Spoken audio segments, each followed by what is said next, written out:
बिस्मिल्लाहिर्रहमानिर्रहीम।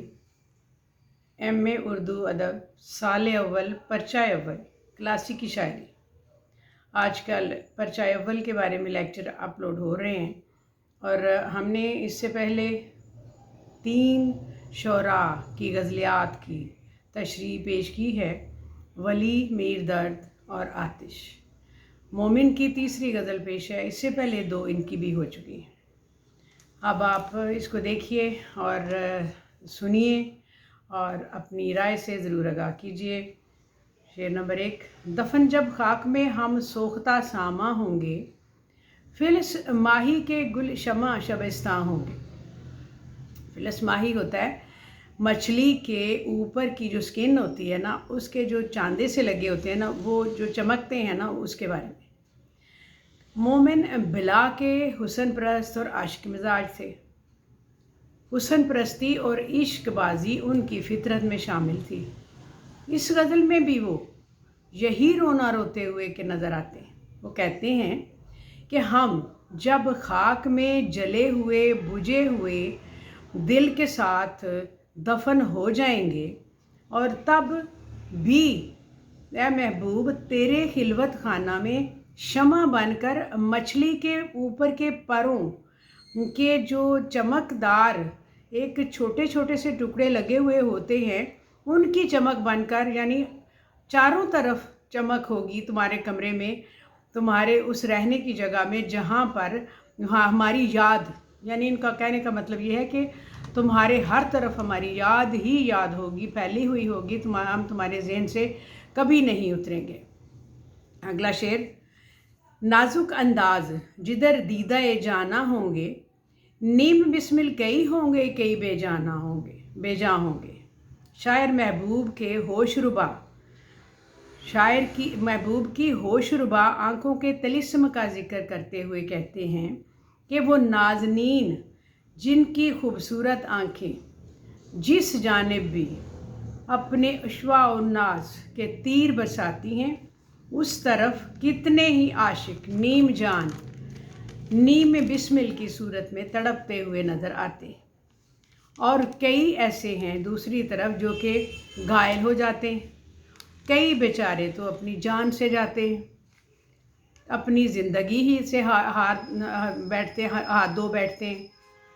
उनका मतलब ये है कि हमारे जो महबूब हैं, उनकी निगाहों के तीरों से जहाँ जिस तरफ वो देखता है, उस तरफ जो देखता है वो किसी ना किसी तरह से घायल ही हो जाता है। कोई मर जाता है, कोई उसके तीरों से ज़ख्मी हो जाता है, कोई वैसे जान देता है, यानी बहुत से तरीके हैं। शेर नंबर 3। ताबे नज़ारा नहीं आईना क्या देखने दूँ, और बन जाएंगे तस्वीर जो हैरान होंगे।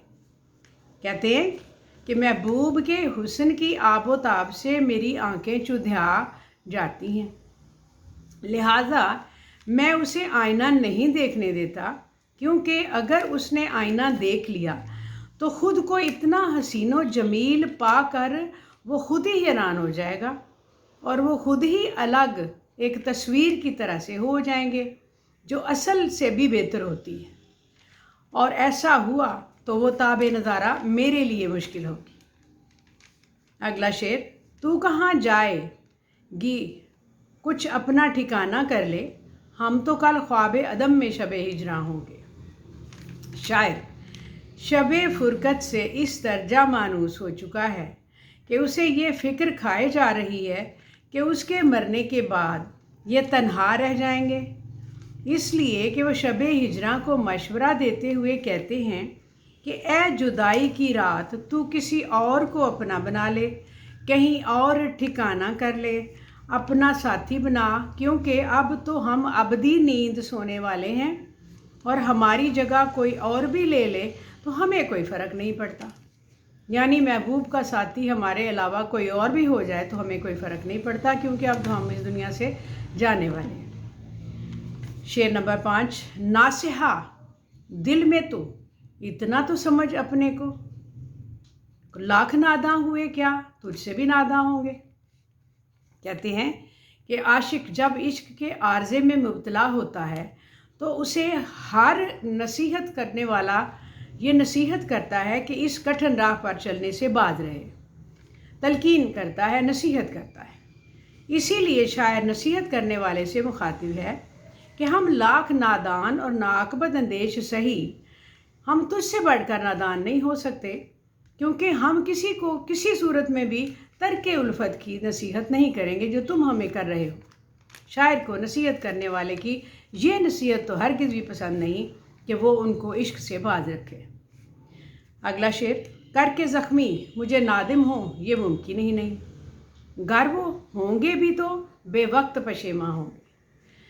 आला ज़रफ़ लोग अपनी गलतियां तस्लीम कर लेते, लेकिन महबूब ऐसा बदखू है कि गलती तस्लीम करना तो दरकिनार, गलतियों पर पशेमान भी नहीं होता।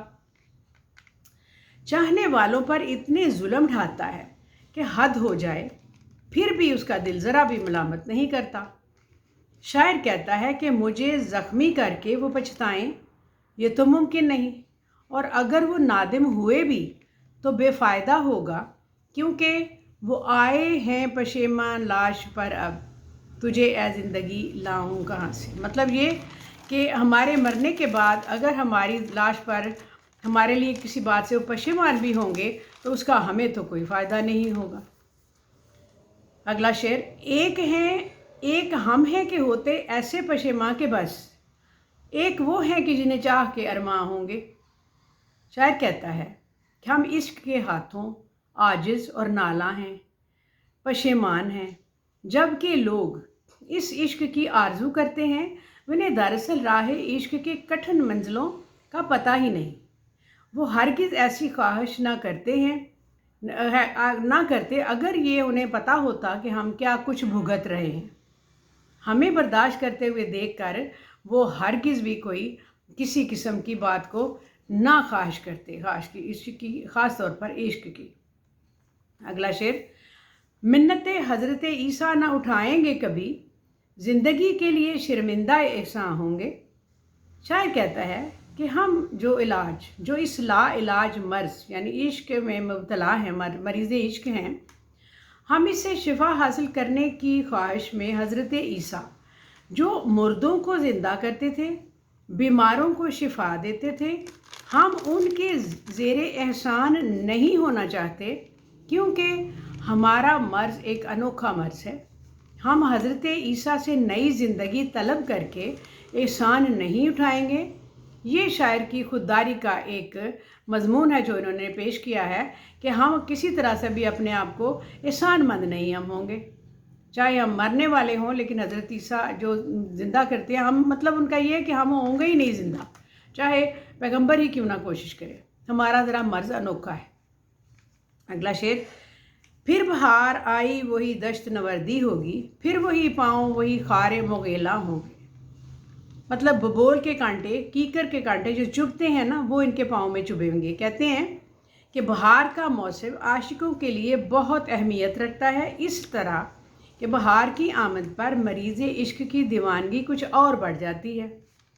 वो दीवानावार जंगलों, बियाबानों, सहराओं की तरफ निकल जाते हैं। मोमिन कहते हैं कि लो फिर बहार आई, अब फिर वही दश्त नवर्दी, ज़ख्मी पाँव, कीकर के कांटे होंगे और हम होंगे, यानी हमें इस बहार के मौसम में खुशी की बजाय दुख मिलने वाले। शेर नंबर 10, ये उसी मजमून का अगला शेर है। संग और हाथ वही सर और दाग हों जिन्हों, वही हम होंगे, वही दस्तो बियाबा होंगे। ये शेर पिछले शेर के मजमून को ही आगे बढ़ा रहा है। इसमें बयान है कि बहार आई, फिर वही पत्थर मारने वाले, ज़ख्मी करने वालों, उनके बरसाने वालों के हाथ होंगे, वही हमारा सर होगा, वही हम होंगे, और वहशत का आलम में वैसा ही होगा। एक बार फिर हम जंगलों, बियाबानों, सहराओं में निकल जाएंगे और हम वहीं पर ज़िंदगी गुजारेंगे, कांटों में, और तकलीफ़ बर्दाश्त करेंगे। इसका पिछले शेर से ताल्लुक़ था, और ये मौसम बहार की आमद पर दीवानों का जो हाल होता है, ये उसके बारे में बयान कर रहे थे। बहार तो अब भी है, अब दीवानों को फिर देख लेना चाहिए। शेर नंबर 11, उम्र सारी तो कटी इश्क़ बुतामे मोमिन, आखिरी वक्त में क्या खाक मुसलमान होंगे। ये शेर अक्सर लोग दोहराते हैं, पढ़ते हैं किसी भी हस्बे हाल जब کوئی ٹاپک ہوتا ہے، کوئی کسی قسم کا موقع ہوتا ہے تو اس کو یہ شعر ضرور پڑھا جاتا ہے۔ مطلب یہ ہے کہ عام طور پر لوگ اپنا جوانی کا زمانہ عیش و عشرت میں بسر کر دیتے ہیں۔ وہ یہ پرواہ نہیں کرتے کہ جوانی ختم ہونے والی ہے اور بڑھاپا آئے گا تو کیا ہوگا، لیکن جب بڑھاپا آتا ہے تو نیکی کا راستہ اختیار کر لیتے ہیں، ہاتھ میں تسبیح پکڑ لیتے ہیں، صوم و صلات کے پابند ہو جاتے ہیں۔ لیکن خودداری کے تحت شاعر کہتا ہے کہ اے مومن، تیری ساری عمر تو حسینوں کے ناز اٹھاتے ہوئے، ان سے عشق لڑاتے ہوئے گزری، اب آخری وقت میں مسلمان ہونے کا کیا فائدہ؟ کس طرح سے مسلمان ہوگے تو تمہیں کچھ فائدہ ہوگا؟ یہ شاعر کا خیال ہے۔ مطلب خودداری دکھا رہا ہے کہ میں ساری زندگی تو کچھ کیا نہیں، تو اب کرنے کا کیا فائدہ؟ لیکن اگر حقیقت میں دیکھیں تو مسلمان ہونے میں کوئی حرج نہیں، کہ نیک کام کرنے میں کوئی حرج نہیں، بلکہ اچھا ہے، کیونکہ ہم نے ساری زندگی یہاں تو بیٹھے نہیں رہنا۔ شاعر کا خیال یہ ہے، شاعری کی بات اور ہوتی ہے، حقیقت میں تو ایسا نہیں ہے۔ تو ہمیں معلوم ہے کہ ہم اگر آخری وقت میں بھی توبہ کوئی کر لے تو اللہ تعالیٰ قبول کر لیتا ہے۔ بہرحال شاعر کا مطلب اور تھا، یہ ذرا آگے بات بڑھائی آپ نے۔ شعر کا مطلب ہے اسی میں رہنا ہے کہ مسلمانوں کو، مومن خود کو کہہ رہے ہیں کہ مجھے اب کوئی فائدہ نہیں ہے، ساری زندگی تو میں نے عیش و عشرت میں گزاری، اب آخری وقت میں کیا خاک مسلمان ہوں گے، کچھ فائدہ نہیں ہوگا۔ لیکن یہ ان کا خیال ہے۔ یہ مومن کی غزل نمبر 3 کی تشریح میں نے پیش کی، اب آپ اس کو سنیں، دیکھیں اور اپنے جو خیالات ہیں ان سے مجھے آگاہ کریں، اور اس کو لنک کریں، شیئر کریں، سبسکرائب کریں۔ شکریہ، السلام علیکم۔